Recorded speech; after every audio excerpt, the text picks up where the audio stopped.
तो last class में हम कुछ ऐसी बात कर रहे थे कि फ्री बॉडी डायग्राम बनाना सीखा था हमने। आज की क्लास में देखो क्या काम कर रहे हैं। आज की क्लास में ये काम चल रहा है। क्वेश्चन नंबर 1 में आपको ये कहा गया, लेट्स से थोड़ा वैल्यूज निकालना सीखेंगे। Find normal reaction. Normal reaction का सिंबल होता है आर। फाइंड नॉर्मल रिएक्शन, और यहाँ पे हेडिंग डाल लो एक मेन, बॉडीज एट रेस्ट। अभी आप बच्चे लोग जो बॉडीज पढ़ रहे हो ना, वो सारी बॉडीज रेस्ट पे रहने वाली।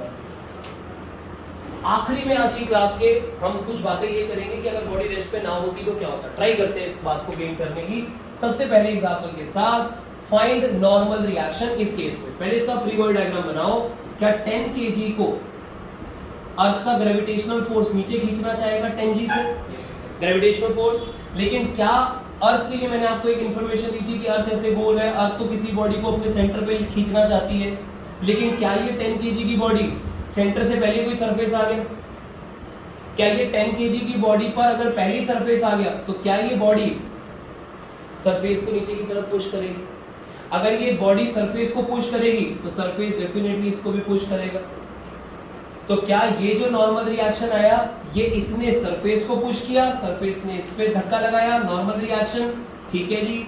अब अगर ये बॉडी रेस्ट पर है तो तब की कंडीशन देख रहे हैं। अगर ये बॉडी रेस्ट पर है तो ये बॉडी अगर रेस्ट पे होगी तो क्या उसका बहुत लॉजिकल मीनिंग ये बनेगा कि नहीं बनेगा कि इस पे जितने बाहर से धक्के लग रहे हैं, जितने एक्सटर्नली धक्के लग रहे हैं इस बॉडी पे, क्या उन सारे धक्कों को एक दूसरे को कैंसिल आउट करना पड़ेगा? अगर बॉडी रुकी हुई है तो इसका मतलब जितना धक्का कोई इधर से खींचे और इतना धक्का ही कोई, जितना धक्का ऊपर लगे उतना ही धक्का नीचे लग जाए, तो क्या ये बॉडी तभी तो रेस्ट पे रहेगी? अगर एक धक्का ज्यादा लग रहा है, कम लग रहा है, तो बॉडी उड़ जाएगी। एक धक्का नीचे वाला अगर ज्यादा लग रहा होता, ट्राई करना इस बात को समझेंगे, नीचे वाला धक्का ज्यादा लग रहा होता, ऊपर वाला कम लग रहा होता, तो बॉडी नीचे की तरफ जाना चाह रही होती है। लेकिन अगर आपकी बॉडी रेस्ट पर है, रुकी हुई है, कैसे रुकी हुई रह सकती है? कि बाहर से जितने धक्के लग रहे हैं उन धक्कों को एक दूसरे को कैंसिल आउट करना पड़ेगा। जिसका बहुत लॉजिकल मीनिंग ये है कि जितना धक्का आर का ऊपर लग रहा था और जितना धक्का 10g का नीचे लग रहा था, ये दोनों धक्कों को एक दूसरे के बराबर होना पड़ेगा, तभी ये बॉडी रेस्ट पे रह सकती है। कोई भी एक धक्का कम ज्यादा हो जाता तो प्रॉब्लम हो जाएगी। ये बॉडी रेस्ट पे कैसे रहेगी? जितना धक्का ऊपर उतना नीचे। लेट्स से हम पूरी क्लास में g की वैल्यू 10 लेके सॉल्व करेंगे, तो अगर आप g की वैल्यू 10 ले लो तो ये पूरा आंसर कितना आ जाएगा? 100 न्यूटन। अगर g की जगह 10 डाल दोगे तो r की वैल्यू आ जाएगी 100 न्यूटन। तो नीचे कितना धक्का लग रहा है? 10g मतलब 100 न्यूटन नीचे लग रहा है, 100 न्यूटन। अगर ऊपर लग रहा होता, ठीक है, बॉडी रुकी रहेगी। रेस्ट पे रहने की कंडीशन क्या होती है? जितना धक्का ऊपर उतना धक्का नीचे, बॉडी रेस्ट पर।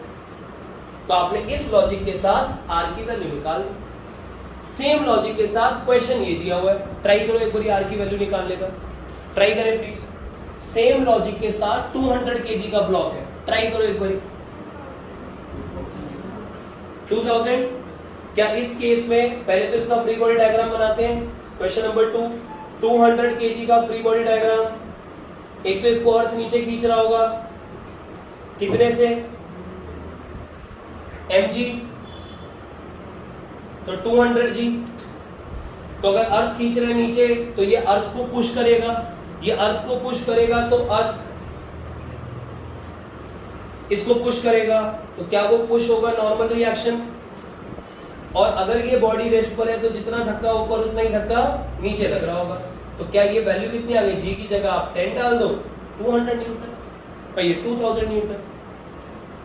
तो r की वैल्यू इस केस में 2000 न्यूटन आ गई।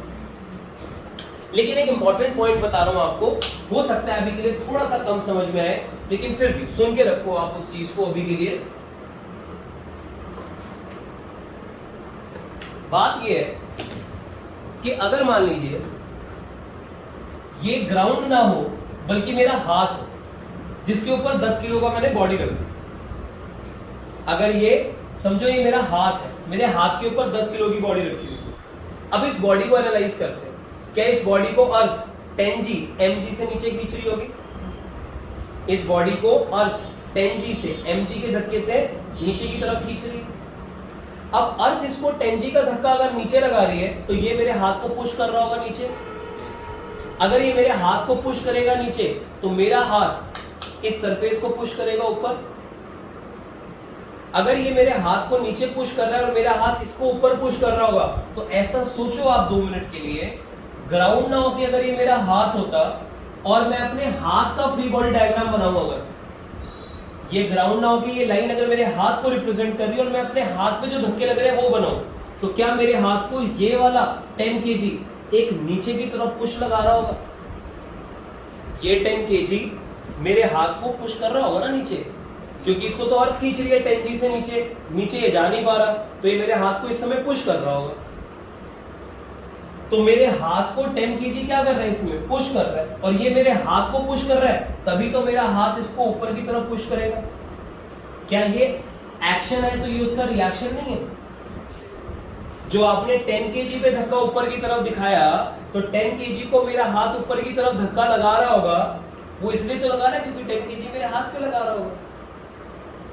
तो 10 kg को मेरे हाथ ने जो धक्का लगाया था ऊपर, ये धक्का और 10 kg मेरे हाथ पे जो धक्का लगा रहा है नीचे, ये दोनों धक्के एक दूसरे के बराबर होंगे।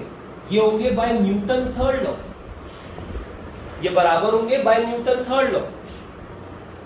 जितना धक्का इस पर्टिकुलर ब्लॉक पे नीचे से आ रहा होगा, उतना ही धक्का ये ब्लॉक नीचे वाले सरफेस पे लगा रहा होगा ऐसा? कहा ये जाएगा, ध्यान से सुनेंगे इस स्टेटमेंट को, थोड़ी सी कम समझ में आ सकती है अभी के लिए, लेकिन थोड़ी टाइम में सही से समझ में आनी शुरू हो जाएगी। कहा ये जाएगा कि ये पर्टिकुलर ब्लॉक मेरे हाथ को जो धक्का महसूस करवा रहा है, ये ब्लॉक मेरे हाथ को जो फोर्स महसूस करवा रहा है, that force is basically normal reaction. ये ब्लॉक मेरे हाथ को जो फोर्स अप्लाई कर रहा है, वो फोर्स क्या है? उसको तो हम नॉर्मल रिएक्शन कहते हैं। ये नॉर्मल रिएक्शन इस नॉर्मल रिएक्शन के बराबर है, एक्शन रिएक्शन के कारण, कि जितना ये ब्लॉक मेरे हाथ पे लगाया था, मेरे हाथ ने उतना लगाया। इस पे हमने बहुत लॉजिकली बात बोली कि इस पर्टिकुलर बॉडी को रेस्ट पे रहने के लिए जितना धक्का ऊपर उतना नीचे लगना चाहिए, तो आर की वैल्यू 100 न्यूटन है। अगर ये आर 100 न्यूटन है तो ये वाला आर इसके बराबर है, तो ये भी 100 न्यूटन है। वर्ड्स ये यूज होते हैं फिजिक्स में कि मुझे इस बॉडी का भार नहीं महसूस हो रहा, मुझे इस बॉडी का वेट नहीं महसूस हो रहा। वेट होता है ये 10G। अर्थ कितने फोर्स से इस बॉडी को अपनी तरफ खींच रही है, इस फोर्स को बोलते हैं वेट ऑफ द बॉडी, जो mg होता है। एक्चुअल में मुझे मेरे हाथ को इस पर्टिकुलर बॉडी का भार महसूस नहीं होता, मुझे 10G महसूस नहीं होता, मुझे तो नॉर्मल रिएक्शन महसूस होता है जिसकी वैल्यू 10G।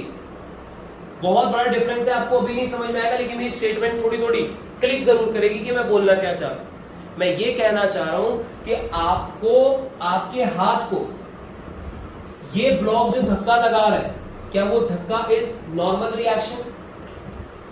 एक सरफेस दूसरे सरफेस के साथ कांटेक्ट में जो धक्का लगाता है उसको नॉर्मल रिएक्शन कहते हैं। तो ये ब्लॉक मेरे हाथ पे जो धक्का लगा रहा है उसको क्या बोलेंगे हम? नॉर्मल रिएक्शन लग रहा है।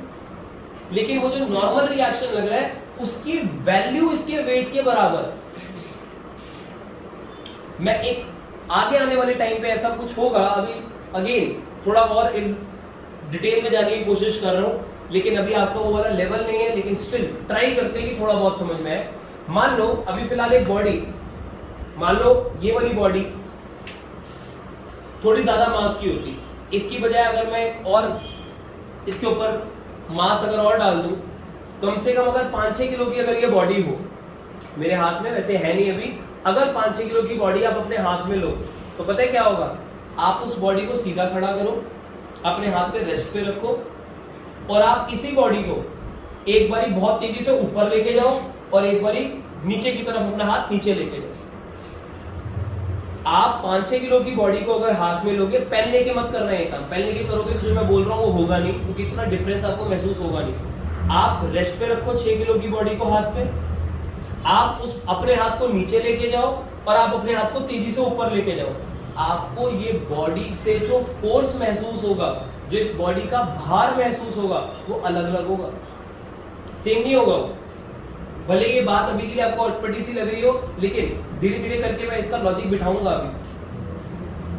तो थोड़ा सा डिफरेंट सोच की बात कर रहे हैं अभी शुरुआत में आज की क्लास की, कि आपको ये बॉडी का एक्चुअल में भार जो अलग अलग महसूस होगा उसके पीछे का कारण ये है कि रियलिटी में मेरा हाथ इस बॉडी का वेट एक्सपीरियंस नहीं करता, वो नॉर्मल रिएक्शन एक्सपीरियंस करता है।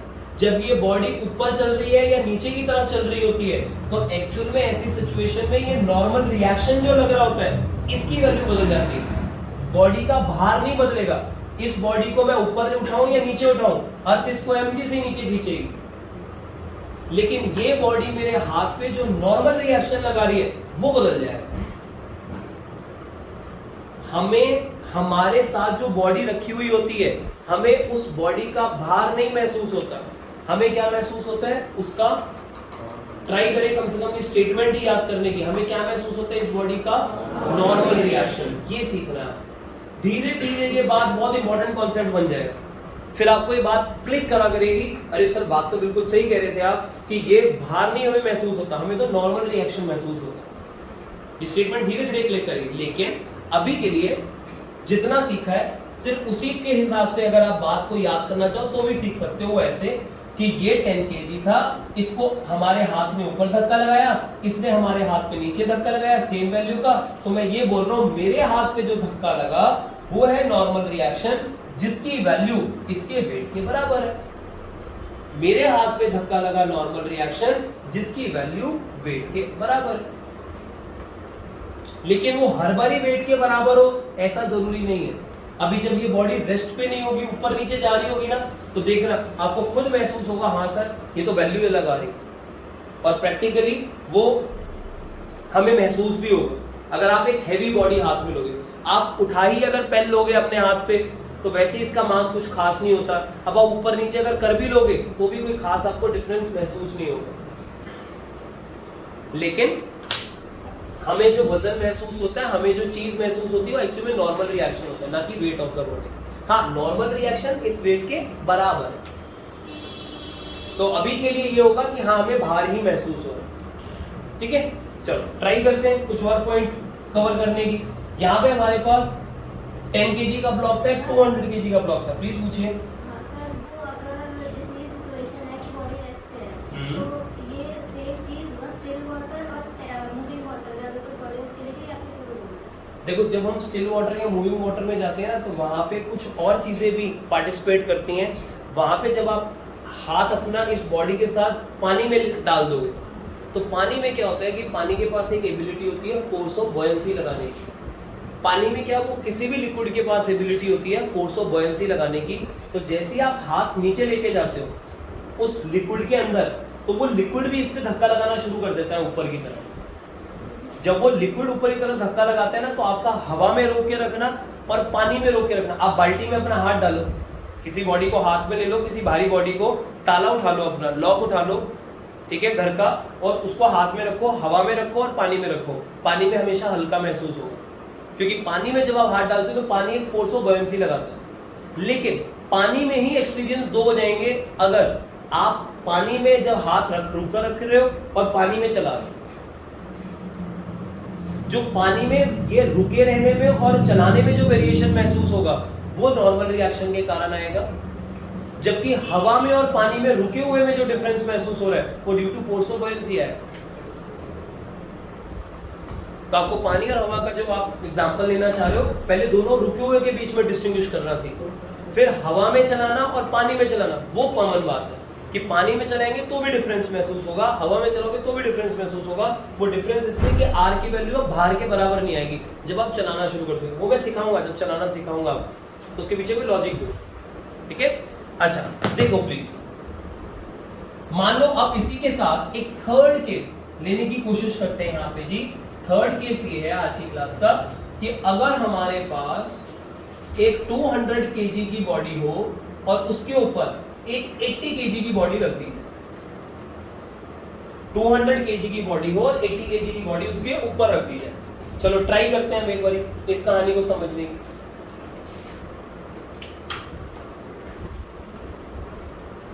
एक बना लेते हैं अंदर 200 kg और एक बना लेते हैं अंदर 80 kg। चलो चेक करो 80 kg पे सबसे पहले बताओ 80 kg पे नीचे अर्थ कितना धक्का लगा रही होगी, अर्थ का ग्रेविटेशनल फोर्स कितना 80g। सबसे पहला धक्का तो अर्थ का धक्का लिख लिया करो आप, 80g बनेगा। 80 पे एक धक्का तो ये आएगा। अब क्या 80 200 को पुश करेगा कि नहीं? अगर पुश करेगा तो 280 को पुश करेगा। अगर 280 को पुश करेगा तो ये लेट से पुश आ गया R1। अगर 200 ने 80 को पुश किया तो 80 ने 200 को भी पुश तो किया ही था। कितनी वैल्यू से? R1 same symbol. अगर 80 को 200 पुश कर रहा है ऊपर तो 80 200 को भी तो पुश कर रहा है ना नीचे। 80 200 को पुश करेगा नीचे, क्योंकि 80 तो जाना चाहता है नीचे की तरफ, तो 80 नीचे की तरफ पुश करेगा 200 को। तो यहां पर ये बन जाएगा कुछ ऐसी कहानी। R1, ये R1 और ये R1 मैंने बराबर लिखे हैं बाय अप्लाइंग, ये क्या लिख रहा हूं मैं बार बार ही, न्यूटन थर्ड। आपको पेपर में बार बार ये एनटीएल लिख कर आने की जरूरत नहीं है, आपके नोट्स अच्छे बने इसलिए मैं बार बार ये लिख रहा हूं, फिर धीरे धीरे आदत पड़ जाएगी आपको कि ये दोनों हमने एक सोच के, इस सोच के साथ हमने ये दोनों बराबर लिखे, न्यूटन थर्ड लॉ के कारण लिखे। ठीक है, तो ये बन गया हमारे पास 200 kg ऊपर खींचेगा, 80 kg इसको नीचे धकेलेगा। लेकिन 200 kg पे ग्रेविटेशनल फोर्स भी लगेगा अर्थ का 200g। यस, एक और धक्का भी लग रहा होगा 200g पे। वेरी गुड, R2 का ऊपर की तरफ। क्या 200 नीचे से भी कांटेक्ट बना के बैठा हुआ है ग्राउंड के साथ? 200 ग्राउंड के सरफेस को नीचे पुश करेगा तो ग्राउंड का सरफेस 200 को ऊपर की तरफ पुश करेगा, तो एक ऊपर की तरफ धक्का आएगा R2। अच्छा, यही चीज अगर मैं ग्राउंड को दिखाऊं, ग्राउंड एक्चुअल में तो ऐसे है, ये कहानी ओवरऑल देखोगे तो ऐसे ना 200 kg 80 kg और नीचे ग्राउंड है। एक्चुअल में तो ये फिगर ये है ना, अर्थ है, उसके ऊपर ये दो बॉडी रखी हुई है। एक्चुअल में तो ये बॉडीज कुछ ऐसी होंगी। अब इसमें अगर मैं खाली अर्थ का एनालिसिस करूं 1 मिनट के लिए,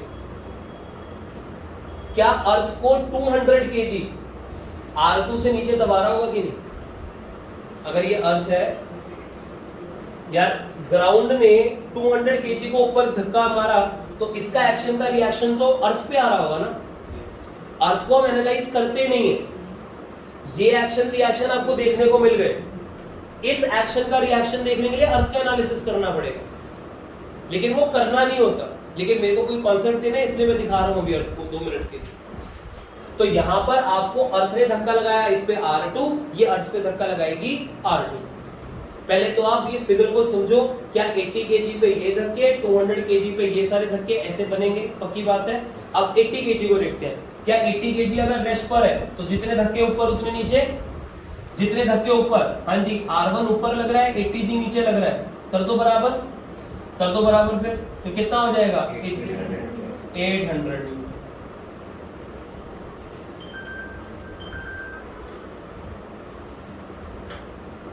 तो ये R1 की वैल्यू हमारे पास निकल कर आ जाएगी कितनी, 800 न्यूटन। ठीक है जी, 800 न्यूटन।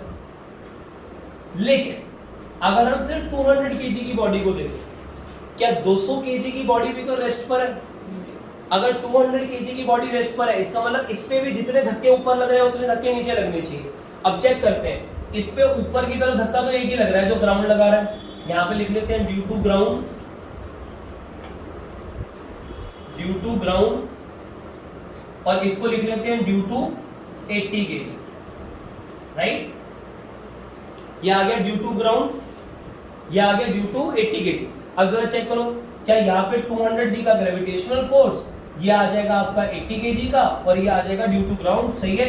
ये बॉडी रेस्ट पर है, जितने धक्के ऊपर तो खाली R2 का लग रहा है, और जितने धक्के नीचे लग रहे हैं सब बराबर होने चाहिए, एक दूसरे को कैंसिल आउट करने चाहिए। तो R2 का धक्का ऊपर जा रहा था, नीचे कितने धक्के लग रहे हैं, R1 भी नीचे की तरफ है प्लस 200g भी नीचे की तरफ है। तो इस बॉडी को टोटल धक्का नीचे इतना महसूस हो रहा है, ऊपर की तरफ टोटल धक्का इतना महसूस हो रहा है। दोनों एक दूसरे को कैंसिल आउट तभी करेंगे जब सेम वैल्यू के होंगे।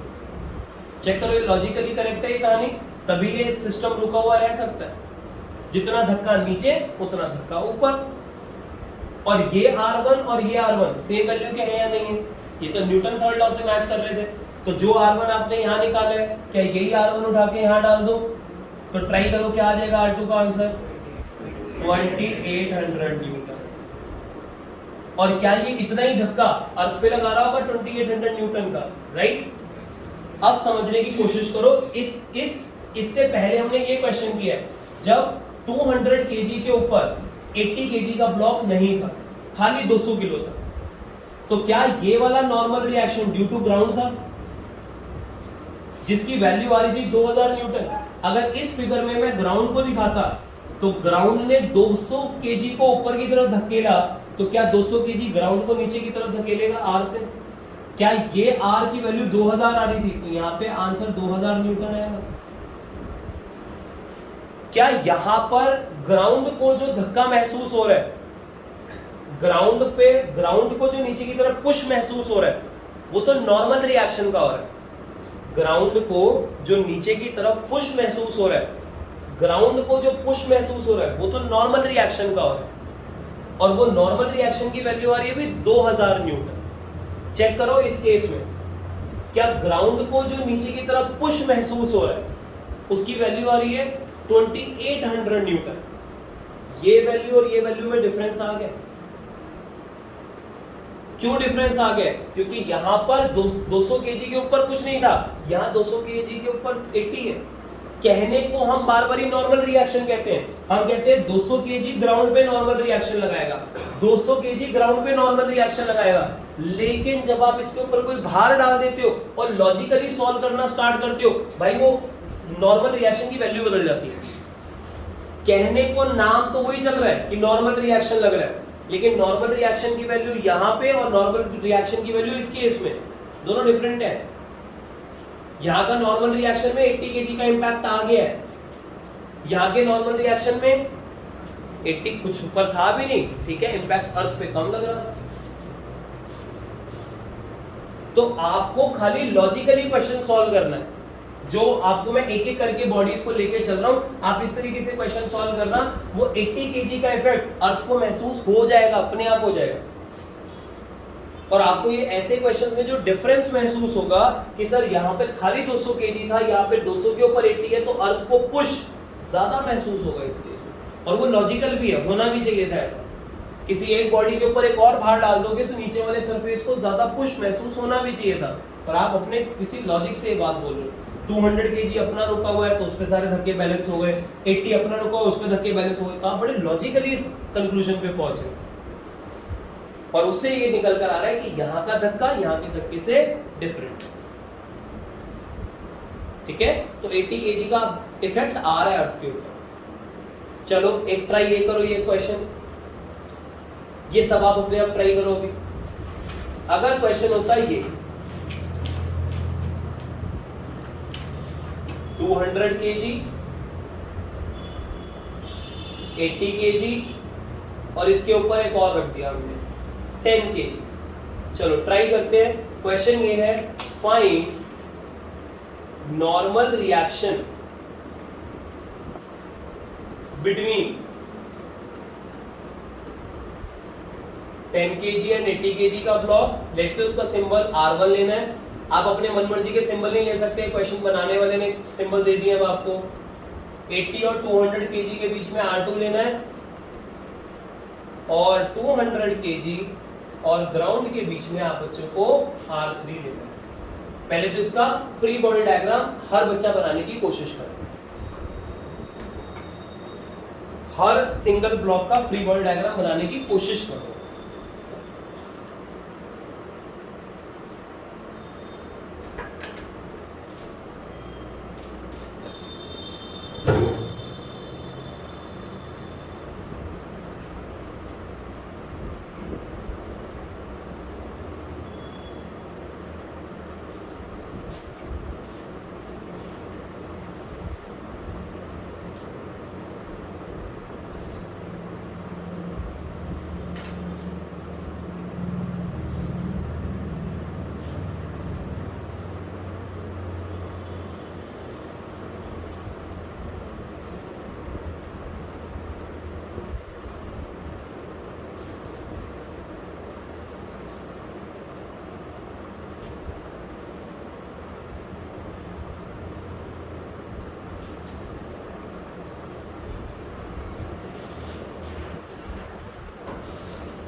जो वेइंग स्केल होता है वो भी नॉर्मल रिएक्शन वो भी नॉर्मल रिएक्शन को ही मेजर करता है। आऊँगा मैं अभी, जब चीज़ें मूव करनी स्टार्ट करेंगे ना, तो वेइंग स्केल भी हमारे वेट को नहीं नापता है, नॉर्मल रिएक्शन को नापता है। और कहते हैं उसमें वेट है, लेकिन कहते हैं वेट है क्योंकि वो रुका हुआ होता है। जब भी आप एक मशीन पे खड़े होते हो तो आप रेस्ट पे होते हो, और इसी में क्वेश्चन अभी आने वाले टाइम पर आएगा कि वही वेइंग मशीन अगर हम लिफ्ट में डाल दें, लिफ्ट तो मूव कर सकती है, आप तो नॉर्मल फ्लोर पे खड़े होते हो वो मूव नहीं कर सकता, लेकिन वही वेइंग मशीन को जब आप लिफ्ट में डाल दोगे तो लिफ्ट में डालने के बाद आप लिफ्ट ऊपर नीचे चला दोगे तो आपको अलग अलग चेंजेस नजर आएंगे। मोशन में कहानी बदल जाती है। तो जब भी एक बॉडी दूसरे कांटेक्ट में होती है तो एक्चुअली में वेट नहीं महसूस करती, वो नॉर्मल रिएक्शन महसूस करती है। धीरे धीरे मैं इस कॉन्सेप्ट पे आऊँगा, लेकिन मैंने एक बार ये बात बोली है, भले कम समझ में आई है, लेकिन धीरे धीरे इसका कॉन्सेप्ट बिल्ड होगा।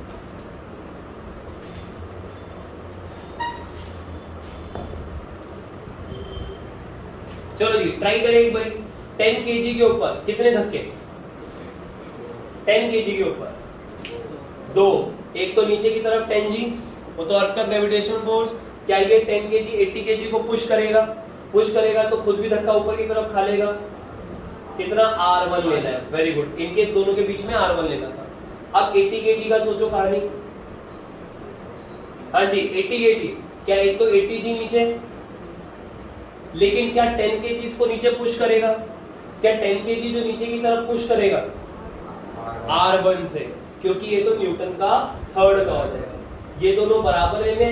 80 kg ने 10 को जितना धक्का लगाया 10 उतने नीचे लगा रहा होगा, तो ये तो न्यूटन के थर्ड लॉ से बराबर नहीं है।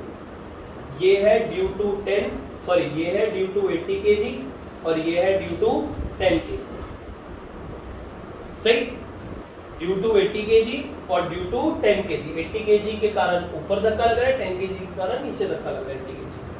अच्छा, अब 80 kg पे एक और धक्का भी आएगा, कांटेक्ट तो यहाँ पे भी बन रहा है 80 kg का। 200 को नीचे दबाएगा, 200 ऊपर दबाएगा, और 200 और 80 के बीच में R2 सिंबल लेना है, तो ये आ जाएगा R2। ये किसके कारण आ रहा है? Due to 200 kg। अब 200 kg को बना लेते हैं यहाँ पे आखिरी में। 200 kg पे एक धक्का तो 200g, यस, एक धक्का 80 kg का पुश। 80 kg का पुश तो R2 का ही होगा, जितना 200 80 पे लगाया था, ड्यू टू 200 80 पे इतना आया था, तो 80 बोलेगा भाई उतना ही वापस ले ले। ये दोनों बराबर है ड्यू टू एनटीएल, न्यूटन का थर्ड लॉ। सही है। उसके बाद 200 पे एक जगह कांटेक्ट यहां भी बन रहा है। 200 ग्राउंड को पुश करेगा, ग्राउंड 200 को ऊपर धक्का लगाएगा, कितने का धक्का लगाएगा? R3 का। वेरी गुड, R3 का धक्का लगाएगा ऊपर की तरफ, तो ये 200 का फ्री बॉडी डायग्राम बन गया। अर्थ का डायग्राम बनाने की जरूरत है नहीं, लेकिन फिर से वो कॉन्सेप्ट बनाने के लिए बस बता रहा हूं अलग से कि यहाँ पे अगर अर्थ ले ले तो अर्थ को तो R3 महसूस होगा नीचे की तरफ, जो 200 kg लगा रहा होगा। अर्थ ने 200 kg पे R3 लगाया, तो 200 kg पे R3 अर्थ पे लगा रहा होगा ऐसा। अब जरा ये देखो आप, अब जरा ये समझो आप कि अगर हम सिर्फ 10 kg को रेस्ट पे रखें, 10 kg रेस्ट पे और खाली अभी 10 kg को एनालाइज करते हैं, क्या जितना धक्का ऊपर उतना नीचे, तो R1 की वैल्यू 100 न्यूटन आ गई। सिर्फ 80 kg को एनालाइज करो आप। हाँ जी, क्या करोगे सर? जितना धक्का ऊपर उतना नीचे, 80 भी तो रेस्ट पे है, तो कितना धक्का ऊपर लग रहा है? ऊपर की तरफ कितना धक्का? R2। वेरी गुड, नीचे की तरफ R1 प्लस 80g। बहुत बढ़िया। और ये R1 इस R1 के बराबर है जिसकी वैल्यू निकाल चुके हैं, तो ये R1 की वैल्यू जो यहाँ से निकली है लॉजिकली कि इधर इतना होना चाहिए, ये उठा के यहाँ डाल दो, लगा दो यहाँ पे वैल्यू। तो यहाँ पे आप डालोगे R1 की जगह 100, 100 और 80 मिलके कितना हो जाएगा? 180 न्यूटन। सॉरी 100 और ये 80g है, तो 80g का मतलब 800 ये हो गया और ये 100 है, 900 न्यूटन। बिल्कुल। तो ये कितना बन जाएगा आपका? 80g हो जाएगा 800, R1 हो जाएगा 100, 100 प्लस 800 विल बिकम 900। अच्छा, अब जरा 200 kg पे लगाते हैं। 200 kg भी रेस्ट पर है, जितना धक्का ऊपर उतना धक्का नीचे। ऊपर कितना लग रहा है? वेरी गुड, नीचे बोलो 200g। 200g तो 2000 हो गया, और R2 की वैल्यू 900 हो गई, तो टोटल सम कितना हो गया 2900 न्यूटन। Very good. ये R3 की वैल्यू आ गई। ये आपने सारे नॉर्मल रिएक्शंस निकाल लिए। लेकिन अब आप जरा ये समझो, क्या R3 अर्थ को जो धक्का महसूस हुआ, क्या वो 2900 का धक्का महसूस हो रहा है? ओ भाई, अर्थ को तो धक्का बढ़ती जा रहा है। यहां पर देखो, इससे पहले वाले क्वेश्चन से रिलेट करो। 200 के ऊपर जब सिर्फ 80 था तो अर्थ को धक्का महसूस हुआ था 2800। 80 के ऊपर 10 और रख दिया आपने, लो अर्थ को धक्का महसूस हो रहा है 2900। तो अर्थ के धक्के बदल रहे हैं, इसका नॉर्मल रिएक्शन बदल रहा है। कहने को वही बोला जा रहा है कि 200 kg नॉर्मल रिएक्शन लगा रहा है, लेकिन नॉर्मल रिएक्शन की वैल्यू डिपेंडिंग अपॉन ऊपर जब चीजें ऐड कर रहे हो तो वो चेंज होती जा रही है। होनी चाहिए भी थी, जब आप बाहर डाल रहे हो वाकई में, तो नॉर्मली पुश ज्यादा महसूस होना भी चाहिए था, वो इफेक्ट आ जाएगा, अपने आप आ जाएगा। तो यहाँ पे 2800 का इफेक्ट आ रहा है अर्थ पे, वहां 2900 का आ रहा है। अच्छा आप ये समझो, अब यहाँ पर 80 kg जो 200 पे इम्पैक्ट दे रहा था, 80 kg जो 200 पे इम्पैक्ट दे रहा था, क्या वो दे रहा था R1 का? 80 kg 200 पे जो इम्पैक्ट दे रहा था वो दे रहा था R1 का। R1 की वैल्यू कितनी आ रही है 800। 80 kg का जो पुश मिल रहा है 200 को, वो मिल रहा है 800 का। इस केस में जरा चेक करो, 80 kg 200 को जो पुश दे रहा है, देख रहा है जरा कितना पुश दे रहा है 200 को 80 kg? R2 का पुश दे रहा है। R2 की वैल्यू कितनी आ रही है 900। तो क्या यहां पर इससे पहले वाले क्वेश्चन में और इस वाले क्वेश्चन में चेक करो, क्या 80 kg का पुश 80 के ऊपर कुछ नहीं है, 80 के ऊपर 10 है, तो 80 kg का भी पुश चेंज होता हुआ नजर आना चाहिए। यहाँ 80 kg का पुश था R1 सिंबल, वैल्यू तो 800 आ रही थी। यहाँ 80 kg का पुश है R2 सिंबल, 80 kg जो पुश दे रहा है R2 दे रहा है, R2 की वैल्यू 900 आ रही है। तो जब आपने 80 के ऊपर भी कुछ रख दिया तो 80 का पुश भी अकॉर्डिंगली मॉडिफाई हो गया। तो आपने सॉल्व वैसे ही करना है, बाकी को ऊपर वाली चीजों का इंपैक्ट अपने आप बीच में आता चला जाएगा। थोड़ा थोड़ा गेन कर रहे हैं इस बात को, ठीक है? तो कोई भी बॉडी का पुश जो होता है वो उससे ऊपर वाले मासेस पे भी डिपेंड करता है। आप एक एक करके बॉडीज का फ्री बॉडी डायग्राम बनाना, और धीरे धीरे आपकी प्रैक्टिस हो जाएगी। होमवर्क के लिए मैंने आपको बहुत सारे क्वेश्चन आज भेज दिए। सैटरडे संडे में आप एक भी क्वेश्चन को स्किप मत करना, ट्राई जरूर करना, भले आपसे कोई क्वेश्चन हो ना, भले हो सकता है कि 10 क्वेश्चन में से आपसे 5 क्वेश्चन ना हो, 1 क्वेश्चन ना हो, सारे हो जाए आपसे, वो ठीक है, सबके लिए अलग अलग हो सकता है, वो हम मंडे को डिस्कस करेंगे अच्छे से। लेकिन आपने क्वेश्चन जरूर ट्राई करेंगे। क्वेश्चन ट्राई नहीं करोगे तो फिर ये बिल्कुल खराब हो जाएगी कहानी, क्योंकि इसमें प्रैक्टिस चाहिए होगी।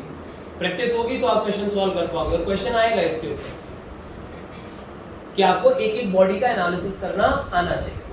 अच्छा, इसी में ना कभी कभी क्वेश्चन कुछ ऐसे आ जाते हैं, इसी में क्वेश्चन यही टाइप का क्वेश्चन है। देखो कभी कभी फिगर बदल देते हैं, फिगर कुछ ऐसी आ जाएगी। क्वेश्चन नंबर 5, अब यहाँ पे ना जबरदस्ती कोई और चीज बना के दे देंगे, आपको बोलेंगे कि हमारे पास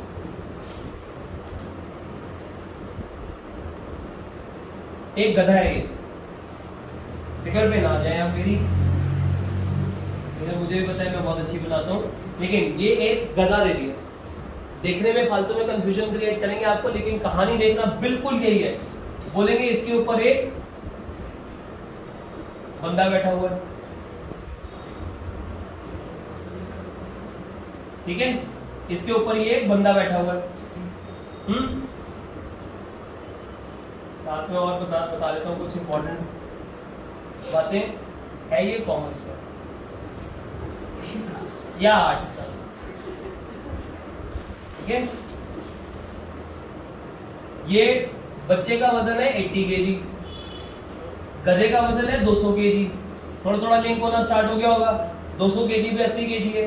अब इस कॉमर्स वाले बच्चे के दिमाग में एक बात आई, इसको ये लगा कि यार गधा, यार मेरा वजन तो सही रहा 80 किलो का, इसके हाथ में एक बैग भी है, अभी बनाऊंगा बैग। इसने ये सोचा कि 200 किलो का जो गधा है, ये गधा तो मेरा वजन सही रहा है, अब मैं क्या करता हूँ, कुछ वजन ना मैं भी सह लेता हूँ। मैं जो अपना घर से वजन लेके गया हुआ हूँ, कुछ वजन मैं भी सह लेता हूँ। और इसने क्या काम किया, इसने वो वजन खुद सहने के चक्कर में अपने सर पे रख लिया 10 किलो। क्या ये क्वेश्चन यही है? कहने को क्वेश्चन अब कोई समझेगा तो उसको छोड़ देगा, फिगर देख के छोड़ देगा कि पता नहीं क्या ही हो रहा होगा इस क्वेश्चन में, लेकिन वो क्वेश्चन एग्जैक्टली यही है। 200 kg ऊपर 80 kg फिर ऊपर 10 kg। अगर आप इसको ब्लॉक बना बना के सॉल्व करोगे तो आपको दिक्कत नहीं आएगी कभी। तो कभी गलती से कुछ उल्टी सीधी फिगर नजर आ जाए, वह ब्लॉक मान लिया करो। आप सोचे 200 किलो का बंदा नहीं है, ये गधा नहीं है, 200 किलो का ब्लॉक है, उसके ऊपर 80 किलो का ब्लॉक है, उसके ऊपर 10 किलो का ब्लॉक। लेकिन पॉइंट ये है कि क्या इसने, इस बच्चे ने ये काम करा कि इसने 10 किलो का वजन अपने सर पे रख लिया, ये सोच के कि भाई हमारे ये गधे के ऊपर मेरा वजन वो सहे, 10 किलो तो मैं सह लेता हूँ, थोड़ा सा वजन मैं भी सह। मेरा क्वेश्चन आपसे मेनली ये है, इस क्वेश्चन में टोटल नंबर ऑफ गधे कितने? समझ पा रहे हैं क्वेश्चन? इस क्वेश्चन में टोटल नंबर ऑफ गधे कितने? इसलिए गधा कुछ भी है, ये भी गधा ही है। क्या इसके 10 किलो से इसको कोई फर्क पड़ रहा है? क्या ये 10 किलो का रखने से, 80 किलो के ऊपर 10 किलो रखने से, क्या 200 kg के ऊपर जो पुश आ रहा था वो इंपैक्ट आ जाएगा ना अपने आप? यहाँ पे भी आप देखते हो यार, जब सिर्फ 80 kg होता, क्या सिर्फ 80 kg जो इंपैक्ट दे रहा था यहाँ पे कितना, 800 न्यूटन, क्या यहाँ पर 80 kg का इंपैक्ट कितना आ रहा है? 900 आ रहा था। तो ये सर पे अगर रख भी लेगा तो क्या ही फर्क पड़ गया, गधे को थोड़ी ना कुछ फर्क पड़ रहा है इस बात से। तो भाई बेटर है ना ये 10 किलो यहाँ पे रख आराम से, खुद तो कम से कम टेंशन में मत रहे। आपने जनरली देखा होगा टूरिस्ट वगैरह जब जाते हैं ना, घोड़े पे बैठ के जाएंगे, आधे से ज्यादा सामान अपने ऊपर रख लेंगे, कंधे पे अपना बैग है खुद टांग लेंगे, वो वैसे बैठे होंगे घोड़े पे। लेकिन जब घोड़ा चल रहा होता है तो वो इसके साथ बैग वगैरह भी टंगे हुए होते हैं साइड में, जब घोड़े लेके जाते हैं तो वो घोड़े के बैग में ही रखेंगे अपना सामान, खुद टांगेंगे, थोड़ा सा वजन हम भी उठे, घोड़े पे शायद कम इम्पैक्ट आएगा, घोड़ा भी खुश होता है आज मेरे ऊपर आके कोई और बंदा बैठा। तो इस क्वेश्चन में, लेकिन क्वेश्चन अब मेनली आपको बता दूं क्वेश्चन था क्या। क्वेश्चन ये था, find normal reaction between man and block, find normal reaction between man and donkey. ये सारा question as it is repeat होगा, कर सकते हो इस क्वेश्चन को सॉल्व। फिगर देख के घबराने की जरूरत नहीं है, इसको समझने की जरूरत होती है। क्या ये 10 kg को अर्थ नीचे खींचेगा 10G से, तो इसके सर पे ये पुश करेगा, अगर ये इसके सर को पुश करेगा तो डेफिनेटली ये बंदा भी इसको ऊपर की तरफ पुश कर रहा होगा ना ये सर। तो यहाँ पे ये 10 kg का ऐसे ही बनेगा फ्री बॉडी डायग्राम, बंदे का फ्री बॉडी डायग्राम ऐसा बनेगा और डोंकी का फ्री बॉडी डायग्राम ऐसा। कर लोगे ये क्वेश्चन? ठीक है, तो वही क्वेश्चन है वो, ठीक है ना। तो इसमें क्वेश्चन जो है वो मेन क्वेश्चन ये मत लिख लेना कितने गधे, ये लिख लेना इसमें कि find normal reactions, find normal reactions between, पहला पॉइंट मैंने ये प्रूव किया आज की क्लास में, कॉमर्स और आर्ट्स के बच्चे काइंड हार्टेड होते हैं। भाई उसकी सोच पे जाओ ना, बाकी तो आप अपनी थ्योरी खुद बना रहे हो, मैंने ऐसा कुछ नहीं बोला। 10 and find normal reaction between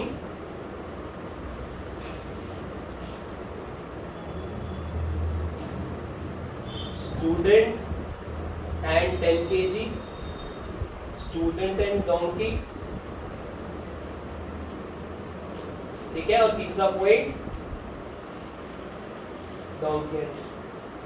अरे सोच तो अच्छी है ना उसकी, कुछ वजन मैं भी सह, काइंड हार्टेड होते हैं। आजकल की लैंग्वेज पता है ऐसी होती है, जब कोई आपको बोले ना अरे ये तो बहुत सीधा है, बोलते हैं ना कभी कभी बड़े, ये तो बहुत सीधा है, उनके मन में पता है क्या चल रहा होता है, आप भी जानते हो क्या चल रहा होगा उनके मन में जब वो बोलते हैं बहुत सीधा है। आजकल की लैंग्वेज उल्टी चलती है।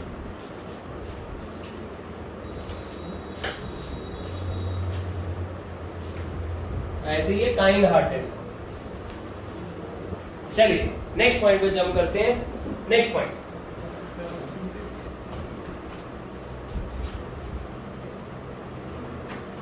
सिक्स पॉइंट देखते हैं कुछ क्वेश्चन। अब टेंशन रिलेटेड क्वेश्चन देखते हैं।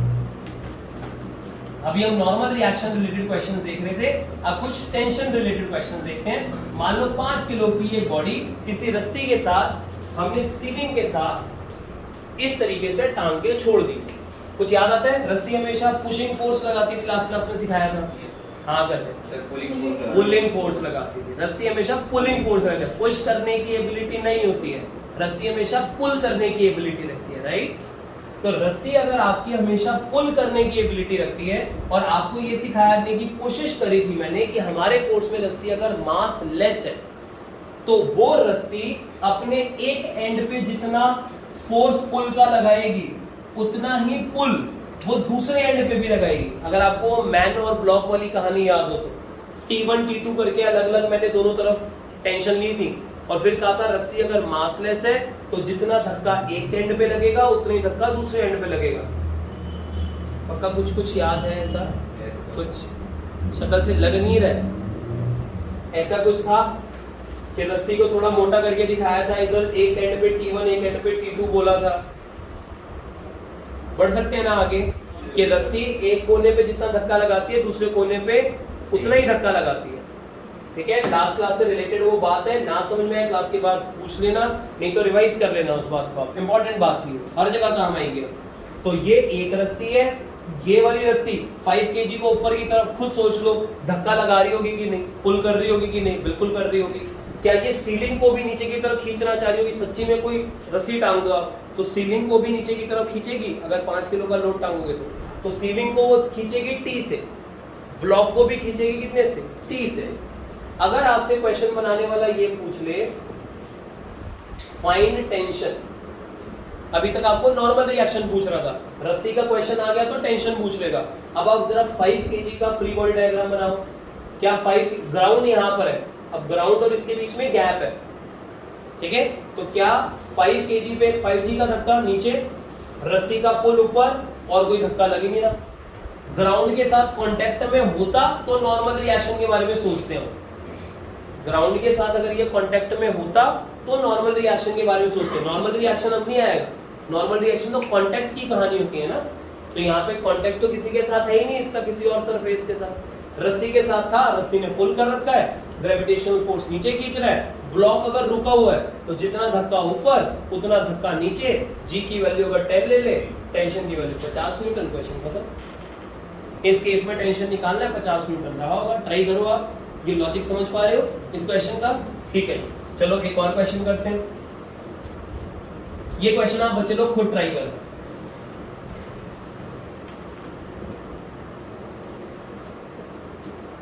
एक 2 kg का ब्लॉक है और उसके नीचे एक 3 kg का ब्लॉक लगा हुआ है। दो रस्सियां अलग अलग है, अलग अलग रस्सियों में अलग अलग टेंशन लेनी है। ये वाली रस्सी में अगर आपने T1 ली है तो ये अपने दोनों एंड पे सेम लगाएगी, लेकिन नीचे वाली रस्सी 3 kg को जो पुल करेगी ये कोई और रस्सी है। ये वाली रस्सी 2 kg के लिए कुछ पुलिंग फोर्स लगा रही थी, कोई और रस्सी कोई और पुलिंग फोर्स लगाएगी।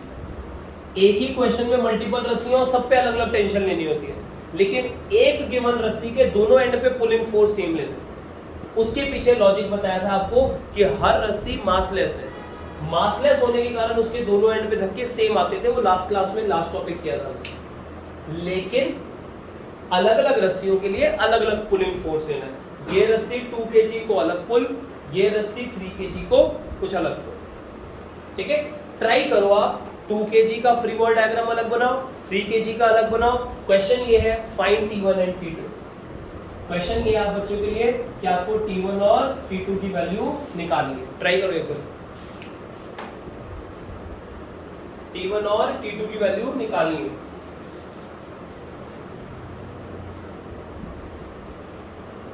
दोनों का फ्री बॉडी डायग्राम बनाना जरूरी है। 2 kg 3 kg दोनों का फ्री बॉडी डायग्राम बनाओ आप। ठीक है जी,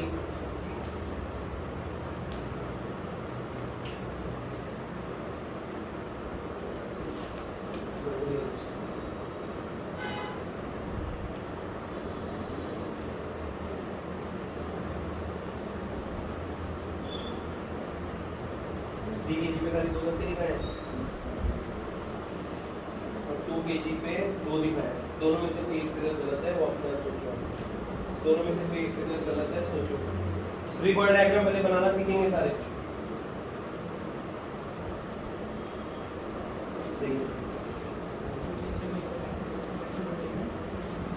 दोनों में से कोई एक फिगर अभी तक दोनों में से कोई एक फिगर अभी गलत कर दो।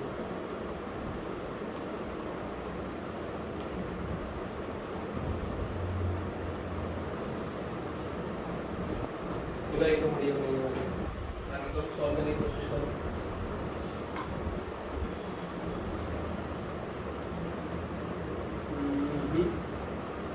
दोनों में से कोई एक फिगर बना दो। लास्ट में ये दोनों ना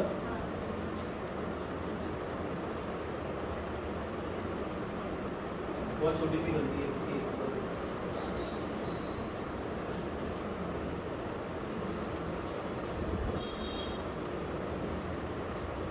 दोनों में से एक गलत है।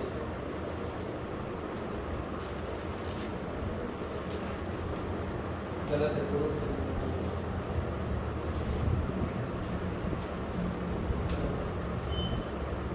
सोचना थोड़ा और सोचना। चलन पिछली क्लास कवर करिए भी नहीं करिए अभी समझाएगी तो फ्री बॉडी डायग्राम में उसी में सीखे। अब आपने जिसकी करनी थी उसकी नहीं करी, पहले थोड़ा गलत था और ज्यादा गलत कर दिया जी।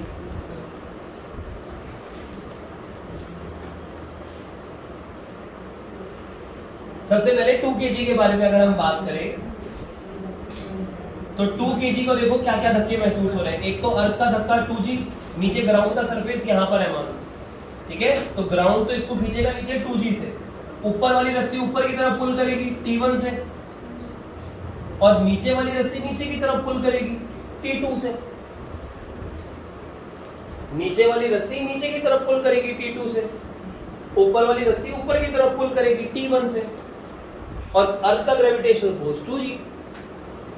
3 kg कैसे बनेगा? 3g का धक्का नीचे, अर्थ धक्का लगाएगी ग्रेविटेशनल फोर्स, और t2 का धक्का ऊपर। क्या ये वाली रस्सी जो होगी इसको ऊपर की तरफ खींच रही होगी, कितने फोर्स से? t2 से। तो ये वाली रस्सी ने एक पुलिंग फोर्स ऊपर लगाया, अर्थ का ग्रेविटेशनल फोर्स नीचे लग रहा है। ये 3 kg का फ्री बॉडी डायग्राम है। तो दोनों का फ्री बॉडी डायग्राम अपना अपना बनाना आना चाहिए आपको, 2 kg का अपना, 3 kg का अपना। लेकिन 3 kg की बॉडी अगर रेस्ट पर है तो जितने धक्के ऊपर उतने नीचे, तो क्या t2 should be equal to 3g? 3g का मतलब 30 न्यूटन, t2 बन जाएगा 30 न्यूटन। लेकिन जरा यहां पर देखो 2 kg पे जितना धक्का ऊपर उतना धक्का नीचे, नीचे की तरफ धक्के लग रहे हैं ये मिलके, ऊपर की तरफ धक्का लग रहा है t1, इनका sum should be equal t1। t2 की वैल्यू उठा के यहां डालो, 2g हो जाएगा 20 प्लस 30, कितना हो जाएगा जी? 50 न्यूटन। यस, t1 की वैल्यू निकल कर आ जाएगी 50 न्यूटन। t1 की वैल्यू आएगी 50 न्यूटन। समझ पा रहे हैं इस चीज को? t1 की वैल्यू आ गई कितनी? 50 न्यूटन।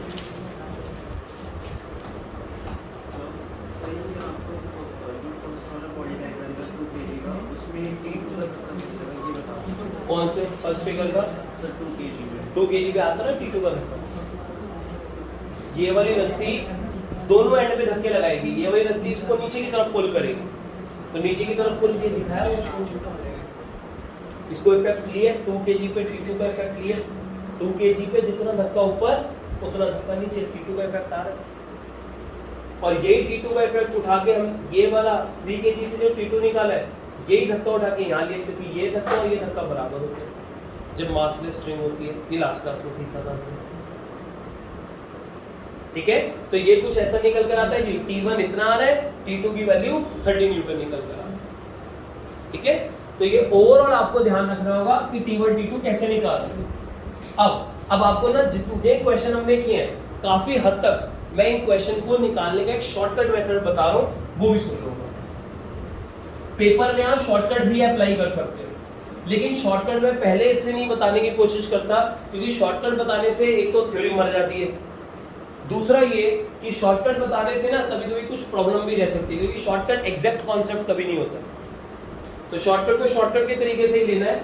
तो इसलिए अब लेकिन मान लो क्वेश्चन आपको स्कूल वालों ने ये कहा कि 200 केजी और ग्राउंड के बीच में नॉर्मल रिएक्शन बताना। ये क्वेश्चन अभी हमने थोड़ी देर पहले सॉल्व किया, लेकिन इसके सॉल्व करने का तरीका देखो क्या था। अगर 200 केजी और ग्राउंड के बीच का नॉर्मल रिएक्शन बताना है तो 200 केजी को ग्राउंड R2 का धक्का लगा रहा है, आपने R2 के लिए जो इक्वेशन लिखी उसमें R1 इन्वॉल्व है।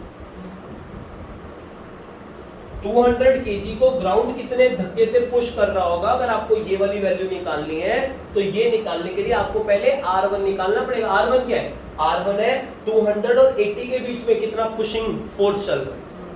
तो पहले आपको 80 केजी को एनालाइज करना पड़ेगा, फिर आप उसका आंसर निकालोगे R1 का, यहां पुट करोगे, फिर आप R2 का आंसर निकाल पाओगे। लेकिन अब मैं आपको ये बताने की कोशिश करना चाह रहा हूं कि अगर मुझे ये R2 बिना R1 के निकालना होता तो हम कैसे निकाल लेंगे। मेरे को अगर R1 सॉल्व ही ना करना पड़े और मैं डायरेक्ट 200 और ग्राउंड के बीच का इंटरेक्शन निकाल लूं, वो शॉर्टकट को हम गेन करने की कोशिश करेंगे। तो चाहो तो यहाँ पे जहां पे आपने ये सब लिखा है, मुश्किल 2 या 3 लाइन का बात है, शॉर्टकट करके लिख लो, आप सीखो इस बात को, ट्राई करते हैं। शॉर्टकट क्या होता है जी? 200 केजी और 80 केजी के ये दो अलग अलग बॉडी होगी, दोनों बॉडी अलग अलग है। 200 किलो की बॉडी और 80 किलो की बॉडी अलग अलग है, एक नहीं।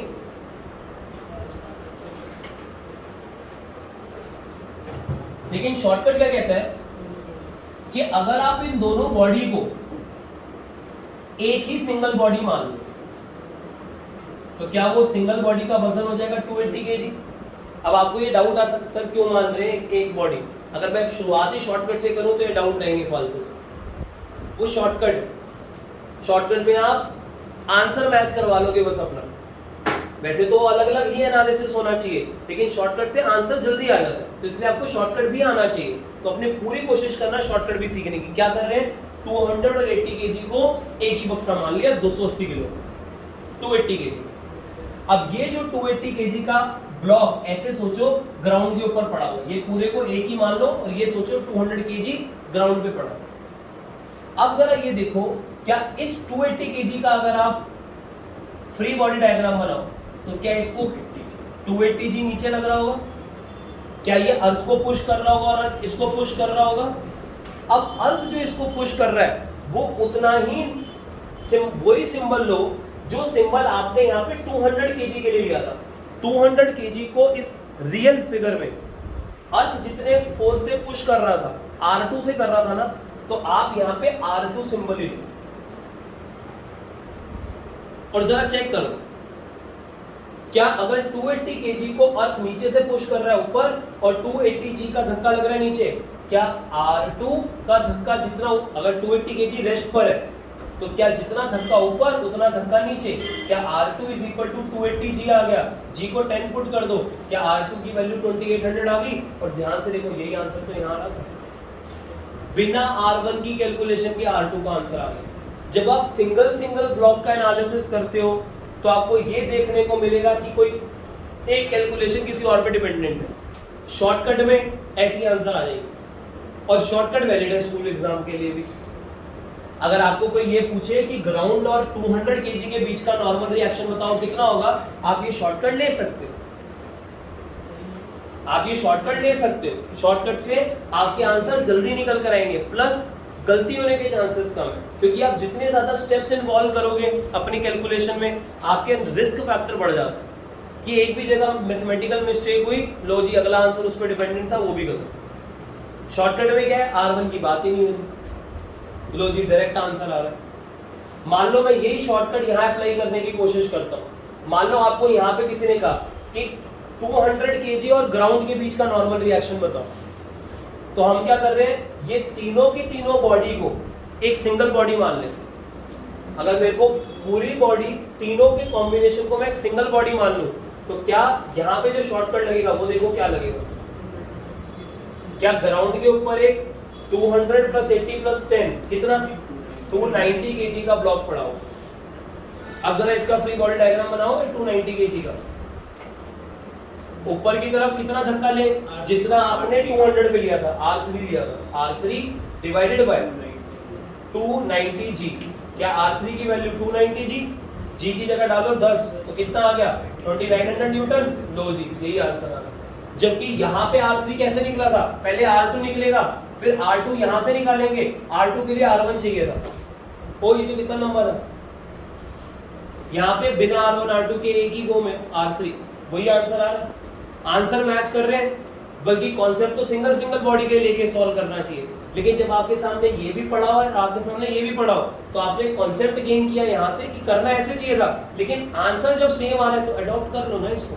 ये आंसर सेम ला देगा आपके और जल्दी ला देगा। तो आप क्या करोगे, इन तीनों बॉडी को एक ही मान लो। फिजिक्स में एक वर्ड यूज किया जाता है जिसको हम कहते हैं सिस्टम। सिस्टम हम कहते हैं हमने इन तीन बॉडीज का एक सिस्टम बना दिया, हमने इन दो बॉडीज का एक सिस्टम बना दिया। सिस्टम का वैसे मतलब होता है ग्रुप, सिस्टम का टेक्निकली मीनिंग होता है ग्रुप। जब आप कहते हो म्यूजिक सिस्टम, म्यूजिक सिस्टम जब हम लेकर आते हैं, एक स्पीकर उठा के ले आते हैं मार्केट से, 4-5 स्पीकर होते हैं, सब वूफर होता है, एम्पलीफायर होता है, तारें भी होती हैं, तो वो ग्रुप है किसी चीज का। सिस्टम वर्ड ही तब यूज होता है जब ग्रुप होता है। यहाँ पे क्या किया है, कम से कम 2 लोगों का ग्रुप था, मिलके वो एक सिस्टम बना, तो आपने सिस्टम बना दिया। तो हम कहते हैं फिजिक्स में ये एक सिस्टम है, 280 और 80 को मिला के एक मान रहे हैं, ये सिस्टम का पार्ट है। इस सबको मिला के ये एक सिस्टम बना दिया। 290 में सब कुछ है, 3-3 ब्लॉक का कॉम्बिनेशन है, वो सिस्टम है। वो सिस्टम है ना, ग्रुप है। ये अकेली बॉडी को आप सिस्टम नहीं बोलोगे, वो अकेली बॉडी 200 किलो की थी, ये सिस्टम है, ये ग्रुप है। ये 290 kg का 3 kg बॉडी का ग्रुप सिस्टम है। अच्छा, अगर वो कहता 80 और 200 के बीच की कहानी बताओ, 80 और 200 के बीच में बताओ कितना पुशिंग फोर्स चल रहा होगा, तो पता है कैसे करते हैं, यहां का शॉर्टकट क्या है। अब आप एक काम करो, खाली 80 और 10 को, इनको एक ग्रुप बनाओ, धीरे धीरे आदत पड़ जाएगी आपको अपने आप ग्रुप बनाने की। अगर आप 80 और उसका ग्रुप बना लोगे तो फिगर कैसी नजर आएगी, नीचे हाँ जी 200, ऊपर कितना 90 kg। Very good. अब जरा 90 kg के लिए फ्री बॉडी डायग्राम बनाओ, बनाना जरा। क्या एक तो नीचे आएगा 90G, क्या 90G 200 को नीचे पुश करेगा, 200 90 को ऊपर पुश करेगा, लेकिन जो 200 पुश करेगा वो लो जो 80 को कर रहा था। 80 को कितना कर रहा था, R2, यहाँ लिखो R2, कर दो जरा सॉल्व। क्या 90 kg बैलेंस्ड है इस फिगर में, R2 should be equal to 90G। लो मेरे भाई, यही तो आंसर आ रहा है, बिना R1 के निकाले हुए 900 न्यूटन। बड़ी अच्छी बात, बिना R1 की कैलकुलेशन के R2 का डायरेक्ट आंसर। कोशिश करनी है इसको सीखने की, शॉर्टकट भी आपको आना चाहिए। ज्यादा प्रॉब्लम है तो सिंगल सिंगल वाला एनालिसिस तो है ही, लेकिन उसमें चक्करों में पड़े रहोगे, पहले इसका आंसर फिर उसका आंसर फिर उसका आंसर, यही करते रहोगे। यही अगर किसी ने 10-20 ब्लॉक डाल दिए किसी क्वेश्चन में, तो आप एक एक करके सॉल्व करते चले जाओगे, जबकि दूसरा बच्चा 2 सेकंड में सॉल्व कर देगा। वो मानेगा सिस्टम, वो बोलेगा 200 और ग्राउंड का निकालना है, पूरे को सिस्टम मानो। 80 और 10 के बीच का निकालना है, पूरे को, इसको खाली सिस्टम मानो। अभी तो मैंने खाली 3 ब्लॉक रखे हैं, क्वेश्चन तो ऐसे आते हैं 10-10 ब्लॉक के। तो जो बच्चा एक एक करके सीखता है ना, वो एक एक करके चला जाता है, उसका एक क्वेश्चन में एक ही क्वेश्चन सॉल्व होता है पूरे पेपर। और उसमें भी कहीं एक जगह गलती हो गई तो बाकी भी गलत गलत गलत गलत करते ही चल रहा होता है। लेकिन जिसको शॉर्टकट आता है, उन्होंने पूछा ये 5 बक्से हैं, 5 4 3 2 1, उन्होंने ये पूछ लिया 2 और 3 के बीच में बताओ कितना नॉर्मल रिएक्शन होगा, इन सबको एक सिस्टम मान लो। 4 और 3 के बीच में बताओ, इसको सिस्टम मान लो। भले अभी आपकी इनिशियल स्टेज है, तो आप एक एक करके सॉल्व करना। ये 3 ब्लॉक को आप खुद से कोई 4 ब्लॉक का सिस्टम मान लेना, इसके ऊपर एक 2 किलो का बक्सा और रख दो, और अपने आप एक एक करके सॉल्व करना घर पे जाके, फिर जरा कंबाइन करके चेक करना आंसर। शॉर्टकट आपको, क्योंकि ये खुद से करोगे ना चीजें, आपको कॉन्फिडेंस तभी आएगा जब आप हाथ से सॉल्व करोगे, तो कॉन्फिडेंस पाओगे। आज जो आपको क्वेश्चन दिए गए हैं होमवर्क के लिए, घर पे जाके बहुत अच्छे से उनको अटेम्प्ट करना। नहीं करोगे तो हाथ से क्वेश्चन नहीं सॉल्व होंगे, मंडे को बिल्कुल आपकी कहानी खराब होगी, आपको नहीं समझ में आएगा कि हम क्या कर रहे हैं। जो थोड़ा बहुत आज का याद होगा वही समझ में आएगा। क्वेश्चन जरूर करना आप, रिटन प्रैक्टिस बहुत जरूरी है इन क्वेश्चंस की। चलो एक टाइप के क्वेश्चन और दिखाऊंगा आपको। मान लो ये क्वेश्चन आ गया, रस्सी वाले क्वेश्चन में भी शॉर्टकट चलता है, पता है क्या? मान लो मेरे को T1 निकालना है, T1 निकालने के लिए पता है क्या करेंगे? दोनों को एक सिस्टम बनाओ जरा सिस्टम एक बारी। ये पूरा सिस्टम कितने मास का होगा? 2 kg प्लस रस्सी का मास तो मासलेस लेते हैं हम अपने कोर्स में, 2 kg प्लस 0 kg समझ रहे हो ना, रस्सी का मास बोल रहा हूँ, प्लस 3 kg, कितना हो गया? 5 kg। तो आप ये मान लो कि ये क्वेश्चन इज लाइक दिस, कि ऊपर वाली एक रस्सी है और उसके नीचे 5 किलो का डब्बा टंगा हुआ है, तो ये T1 है। इस पे धक्का उतना ही लगाओ जितना 2 kg पे लग रहा, तो इस पे धक्का T1 लगाया, और 5 kg को जरा फ्री बॉडी डायग्राम बना लो, ऊपर T1 नीचे 50, मतलब नीचे 5G, T1 की वैल्यू 5G मतलब 50। तो यार यही आंसर तो आ रहा है, लेकिन ये आंसर T2 पे डिपेंडेंट था जब आप एक एक करके एनालिसिस कर रहे थे। अब आंसर एक ही गो में आ रहा है बिना T2 के। देख लो अब आप कैसे सॉल्व होते हैं क्वेश्चन। पॉइंट गेन कर पा रहे ना ये वाला? पक्का गेन करते हैं। अब दो क्वेश्चन बस मैं आपको और कराना चाह रहा हूँ। ये तो हो गए शॉर्टकट वाले कुछ बातें, तो हमने नॉर्मल रिएक्शन के क्वेश्चन किए, रस्सी के क्वेश्चन किए, लेकिन दोनों क्वेश्चन में बॉडीज रुकी हुई थी। दो क्वेश्चन बस मैं आज ऐसे करा रहा हूँ ताकि आपको थोड़ा सा जब बॉडीज चल रही हो तब का एनालिसिस करना आ जाए। और क्वेश्चंस करेंगे इसके मंडे वाली क्लास में, तो ट्राई करते हैं जरा। 8 पॉइंट पर आते हैं जी। चलो लिखो body in motion. Body in motion,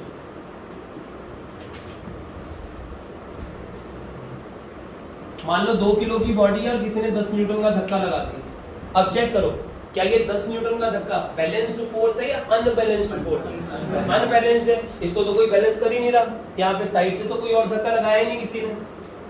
अगर आपसे ऐसे क्वेश्चन में ना दो बातें पूछी जाएंगी, पता है? पहली बात पूछेगा फाइंड नॉर्मल रिएक्शन, दूसरी बात पूछेगा एक्सेलरेशन निकालो। अब ये क्वेश्चन कैसे किस सेंस के होते हैं वो ध्यान से देखो। जब आप किसी बॉडी को इस तरीके से धक्का लगाते हो तो जरा ट्राई करो, क्या ये बॉडी सिर्फ एक्स एक्सिस में ही तो चलेगी? ये बॉडी कैसे चलेगी? खाली एक्स एक्सिस में। इस बॉडी का जरा फ्री बॉडी डायग्राम बनाओ आप। क्या 2 kg को एक धक्का तो मैंने बाहर से लगाया 10 का, अर्थ भी तो लगा रही होगी 2G, या अर्थ को पुश कर रहा होगा तो अर्थ भी तो एक नॉर्मल रिएक्शन लगा रही होगी कि नहीं?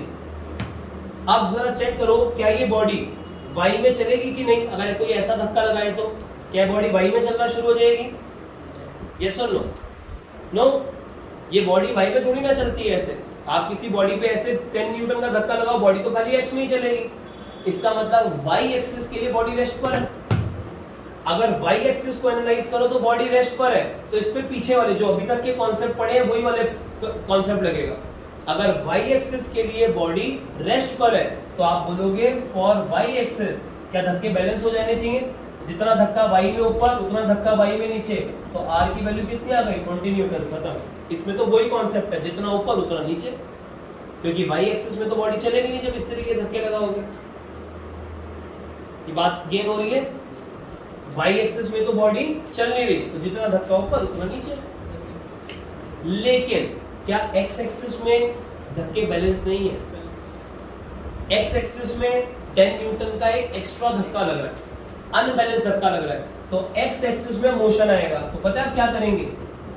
For x axis unbalanced force है, तो जहां जब अनबैलेंस्ड फोर्स होता है तो इसका मतलब कोई नेट फोर्स लग रहा है। अब आएगा F net equal to ma का कॉन्सेप्ट। x एक्सिस के लिए F net equal to ma आएगा। F net equal to ma क्या बनेगा? ये फॉर्मूला तब लगता है जब बॉडी का मास कांस्टेंट होता है। ये बॉडी जब चलेगी तो ये नहीं कि इसके टुकड़े टुकड़े कहीं इधर उधर बिखरते जा रहे हैं कि 2 किलो की बॉडी आगे चलते हुए 2 किलो की नहीं रहेगी। ये 2 किलो की बॉडी अगर 2 किलो की ही रहने वाली है, समझ रहे हैं ना इस बात को? 2 किलो की बॉडी 2 किलो की रहने वाली है, तो F net equal to ma valid है, right? F net equal to ma valid है। तो अब आप क्या करोगे? x एक्सिस के लिए फॉर्मूला लगा दो। इस बॉडी पे F net का मतलब होता था sum of all the forces, total कितना धक्का लग रहा है। x एक्सिस में तो एक ही धक्का लग रहा है, टोटल क्या है? ये तो बहुत ही आसान है। 10 मास की जगह 2, a की वैल्यू कितनी? 5 मीटर पर सेकंड स्क्वायर। और अच्छे बच्चे को दोबारा से एक्सेलरेशन का मीनिंग समझा दूं। एक्सेलरेशन को रीड करने का तरीका बता रखा है आपको। 5 मीटर पर सेकेंड स्क्वायर को ऐसे रीड करते हैं 5 मीटर पर सेकेंड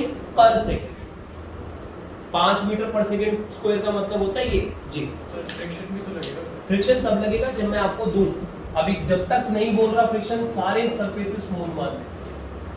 फ्रिक्शन एक पूरा कांसेप्ट आएगा, जब तक मैं ना बोलूं हर सरफेस को स्मूथ मान के क्वेश्चन सॉल्व करना। तो एक्सेलरेशन 5 मीटर पर सेकेंड स्क्वायर का मतलब क्या आएगा 5 मीटर पर सेकेंड व्हिच मींस हर एक सेकंड में हमारी ये बॉडी 5 मीटर पर सेकेंड से अपनी स्पीड को बढ़ा लेगी। फोर्स अगर इधर लग रहा है तो ये बॉडी जब इधर चल रही होगी तो हर एक सेकंड में 5 मीटर पर सेकंड से अपनी स्पीड बढ़ा रही होगी। अभी अगर मान लो 8 मीटर पर सेकंड से चल रही है, एक सेकंड बाद 13 हो जाएगा, एक सेकंड बाद 18 हो जाएगा, उसके एक सेकंड बाद 23 हो जाएगा। हर एक सेकंड में 5 का चेंज आ रहा होगा इसकी स्पीड में। ठीक है, तो एक्सेलरेशन 5 मीटर पर सेकंड। तो एक्स एक्सिस में यस एक्सेलरेशन होगा, वाई एक्सिस में बॉडी रेस्ट पर है, वाई में चलेंगे नहीं, तो जितना धक्का ऊपर उतना नीचे। आखिरी क्वेश्चन आज की क्लास का वो ये है, इसके बाद आप होमवर्क के सारे क्वेश्चन अटेम्प्ट कर सकते हो, ट्राई तो कम से कम कर सकते हो, भले गलत शलत ट्राई कर लेना, लेकिन करना जरूर। एक 2 kg है और एक 4 kg है, और लेट से यहां से हमने धक्का लगा दिया 10 न्यूटन। अब 2 बक्से आ गए बैक टू बैक। चलो 2 kg पे बताओ, इसमें जितने धक्के लग रहे हैं पहले बताओ। नीचे 2g, हाँ जी, ऊपर कुछ आएगा कि नहीं? R1 ग्राउंड का आएगा ना, इधर से 10 लग रहा है, और बताओ कोई और धक्का आएगा कि नहीं? 2 kg पे 4 kg का नॉर्मल रिएक्शन आएगा ना, क्योंकि 2 kg 4 को पुश करेगा तो 4 इसको पुश करेगा, लेट से आ गया R2। अच्छा 4 kg का बताओ कहानी क्या बनेगी 4 kg की? नीचे कितना 4g, ऊपर कितना R3, और अगर R2 तो कंज्यूम हो गए ना। क्या 4 kg पे सिर्फ यही धक्के या कोई और धक्का भी आएगा? R2 भी आएगा। क्या 4 kg जब 2 को इधर पुश मार रहा है तो 2 4 को भी तो इतने से ही पुश मार रहा होगा। एक्शन रिएक्शन, न्यूटन का थर्ड लॉ, ये और ये बराबर, ठीक है, NTL यहां से लिखा है हमने। अब न्यूटन के थर्ड लॉ के अकॉर्डिंगली ये और ये क्या हो गए बराबर हो। अब ये और ये अगर बराबर हो गए तो यहाँ पे बाप बच्चों को ये ध्यान रखना है क्या इंपॉर्टेंट चीज, इस पर्टिकुलर बॉडी 2 kg और 4 kg में अब जितना एक्सेलरेशन 2 kg का होगा एक्स एक्सिस में, उतना ही एक्सेलरेशन 4 kg का भी होगा एक्स एक्सिस में। बड़ी इंपॉर्टेंट पॉइंट है ये गेन करने वाली, कि अगर दोनों एक साथ, आप सोचो ना ऐसे, एक बॉडी के आगे मैं एक दूसरी बॉडी खड़ी कर दूं, अब जब आप इस वाली बॉडी पे धक्का मारते हो भाई, दोनों बॉडी इकट्ठी चलनी शुरू हो जाएंगी। एक बक्से के आगे कोई और बक्सा खड़ा कर दोगे तो दोनों बॉडी एक साथ चलेंगी। दोनों जब एक साथ चल रही है उसका मीनिंग क्या है? उसका मीनिंग ये है कि दोनों जब एक साथ कहानी में चलेंगी, इट बेसिकली मींस जैसे जैसे वेलोसिटी का वेरिएशन इसका होगा, अगर ये हर एक सेकंड में 5 मीटर पर सेकंड बदलेगा, ये भी बदल रहा होगा, तभी तो दोनों एक साथ चल सकती हैं। ट्राई करो, थोड़ा लॉजिक है इस बात में। अगर दोनों को एक साथ चलना है तो एक्सेलरेशन दोनों का सेम लेना है। क्यों सेम लेना है? क्योंकि एक्सेलरेशन का मतलब होता है हर एक सेकंड में कितना चेंज। क्या जितना चेंज ये लेकर आए अपने एक सेकंड में, उतना ही ये लेकर आए। ऐसा ना हो जाए कि ये अभी 8 से भाग रहा है, ये भी 8 से भाग रहा है, एक सेकंड बाद ये तो भाग गया 14 से और ये भाग गया खाली 10 से, तो एक सेकंड बाद ये 10 से भाग रहा था, ये 14 से भाग रहा था, गैप आ जाएगा दोनों के बीच में। एक तेजी से भाग गया, एक धीरे धीरे भाग रहा है। दोनों का एक्सेलरेशन अगर आप अलग अलग लोगे, इसका ज्यादा ले लो, इसका कम ले लो, तो ये 8 का 14 हो जाएगा लेट से, वो 8 का 10 हो रहा है, ये तो गैप आ जाएगा दोनों के बीच में। ऐसा होता तो नहीं है प्रैक्टिकली, ऐसे ही है ना। प्रैक्टिकली दोनों एक साथ चलेंगे जब आप बैक टू बैक चीजें लगा के पीछे से पुश मारते। ऐसा भी नहीं हो सकता कि इसका एक्सेलरेशन ज्यादा हो जाए, ये नहीं हो सकता कि ये 8 से 14 हो जाए और ये 8 से 10 ही जा रहा हो। अरे ये 8 से 14 जा ही कैसे सकता है जब इसके आगे कोई और बंदा खड़ा हुआ है। ये कम स्पीड गेन करे और ये ज्यादा गेन कर जाए इसके आगे, जबकि ये खड़ा हुआ है। लॉजिकली पॉसिबल नहीं है वो। ये ज्यादा स्पीड गेन कर जाए, ये कम कर जाए, ऐसा लॉजिकली पॉसिबल नहीं बनेगा। इसके आगे जब ये खड़ा है तो ये धीरे धीरे चल रहा है, ये तेजी से भाग के आगे, ये तो कोई लॉजिक ही नहीं बन रहा। और अगर ये तेजी से भगाओगे और ये धीरे धीरे भगाओगे तो दोनों के बीच में कांटेक्ट लूज हो जाएगा, जो हम कह रहे हैं प्रैक्टिकली नहीं होता। जब आप बैक टू बैक चीजों को रख के पीछे से पुश मारते हो तो ऐसा होता नहीं है कि 4 kg आगे भाग जाए। तो इसमें ये एक थोड़ा सा प्रैक्टिकल कंस्ट्रेंट आती है कि दोनों का एक्सेलरेशन क्या है, एकदम सेम होना पड़ेगा। इसके अलावा कोई कंडीशन ही नहीं है, दोनों को सेम टाइप का वेरिएशन शो करना पड़ेगा। अब आप क्या करोगे, सबसे पहले 4 kg वाले ब्लॉक के लिए क्या R3 equal to 4G, yes, y axis में तो रेस्ट पर है, और x एक्सिस के लिए Fnet इक्वल टू ma लगा दो। x एक्सिस के लिए लगाना जरा, इसके लिए Fnet आ जाएगा R2, ma कितना आ जाएगा 4 into 8 बनेगा ऐसा। अच्छा, R3 की वैल्यू कितनी आ गई 40 न्यूटन। अब जरा 2 kg पे आ जाओ, 2 kg R1 equal to 20 newton. y axis में तो रेस्ट पर है ना 2 kg भी, ऐसे धक्का लगाओगे x पे तो y में थोड़ी ना उठ जाएगा 2। तो ये बातें भी हम प्रैक्टिकली सोच के लिखते हैं कि कोई धक्का ऐसे लगाएगा तो बॉडी y में नहीं उठती है, एक्सेलरेशन भी सेम आएगा, ये भी हम प्रैक्टिकली सोच के लिखते हैं। तो यहां पर R1 की वैल्यू 2G। अच्छा, Fnet इक्वल टू ma में एक बहुत इंपॉर्टेंट बात मैंने आप बच्चों को लिखवाई थी कि क्या एक्सेलरेशन और Fnet दोनों की डायरेक्शन सेम होती है। अगर ये वाला बॉडी राइट की तरफ एक्सेलरेट कर रहा है तो इसको भी सेम डायरेक्शन में एक्सेलरेट करना पड़ेगा, क्योंकि दोनों को एक साथ चलना है। लेकिन अगर इसका एक्सेलरेशन राइट है तो इस पे टोटल धक्का राइट की तरफ लगना चाहिए। अगर मैं इस बॉडी के लिए x एक्सिस के लिए ये फॉर्मूला लगाऊं, x एक्सिस के लिए Fnet इक्वल टू m, इस बॉडी के लिए लगा तो क्या x एक्सिस में मास तो वैसे इसका 2 है, एक्सेलरेशन इसका a है, लेकिन जो नेट फोर्स आएगा वो आएगा एक्सेलरेशन की डायरेक्शन में, towards right. Net force total धक्का राइट की तरफ कब आएगा, जब 10 न्यूटन R2 से बड़ा हो। अगर R2 की वैल्यू कम होगी 10 न्यूटन से, तभी तो ये बॉडी नेट धक्का राइट की तरफ खाएगी। मेरे पास अभी R2 की वैल्यू है नहीं, लेकिन मेरे को इतना पता है कि इसको इस तरफ एक्सेलरेट करने के लिए नेट फोर्स इधर लगाना पड़ेगा। नेट फोर्स इधर आने के लिए ये वाला धक्का इससे बड़ा होना पड़ेगा, तो आपने इससे बड़ा कर दिया। 10 को R2 से ज्यादा बड़ा करोगे तो ये जो बचा हुआ पोर्शन होगा that will be the net force acting on 2 kg। Net force on 2 kg will be this along positive x axis, mass into acceleration। अब क्या होगा, ये और ये ले लो आप इक्वेशन 1, ये ले लो 2, R2 और A की दो इक्वेशन, दो अननोन है। यहां से R2 की वैल्यू निकाल के यहां डालो 4a, तो सिर्फ A की इक्वेशन बचेगी, तो वहां से A की वैल्यू आ जाएगी। और जब A की वैल्यू आएगी वो यहां पुट करोगे तो R2 आ जाएगा। दो इक्वेशन, दो वेरिएबल मैथ्स में सॉल्व करने आते हैं आपको, सब्स्टिट्यूशन मेथड इसको कहते हैं। यहां से उठा के यहां डालोगे R2 की वैल्यू तो आपको खाली A की इक्वेशन मिलेगी, तो A के लिए सॉल्व करोगे, ये आएगा 4a फिर इधर जाएगा 6a इक्वल टू 10, ऐसे करके कुछ कहानी बनेगी। तो ये A की वैल्यू और R2 की वैल्यू, मैं आपको आंसर बता रहा हूँ डायरेक्ट क्या आने वाले हैं। A की वैल्यू आ जाएगी 10/6, 5/3 मीटर पर सेकेंड स्क्वायर, जिसको आप 1.67 कहना चाह रहे हैं, और ये आ जाएगा आपका 20/3 मीटर। और कोई बच्चा अगर दिमाग लगा लेना तो ये एक्सेलरेशन एक गो में भी निकाला जा सकता है। बढ़िया, क्या करके 4 और 2 को एक ही बक्सा मान लो।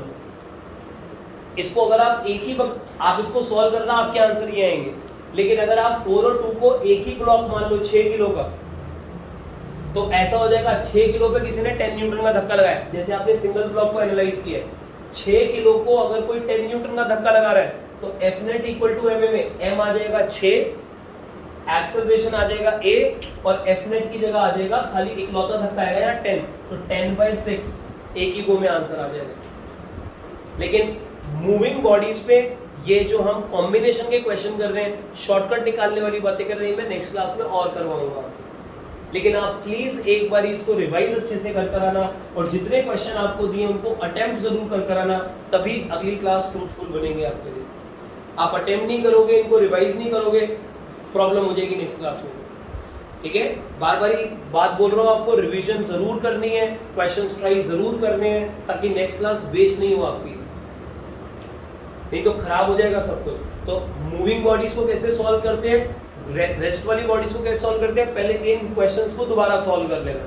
किसी भी क्वेश्चन में अगर आपको दिक्कत हो रही हो, एक बार पेपर पेन चलाना घर पे बिना सॉल्यूशन देखे हुए, फिर होमवर्क क्वेश्चंस पे चलेंगे। ठीक है, चलो मिलते हैं फिर नेक्स्ट क्लास में, इसको कंटिन्यू करते हैं। यहाँ तक आप लिख लो, और ये इक्वेशन मैं आपको छोड़ रहा हूँ, अपने आप सॉल्व कर लेना इसको।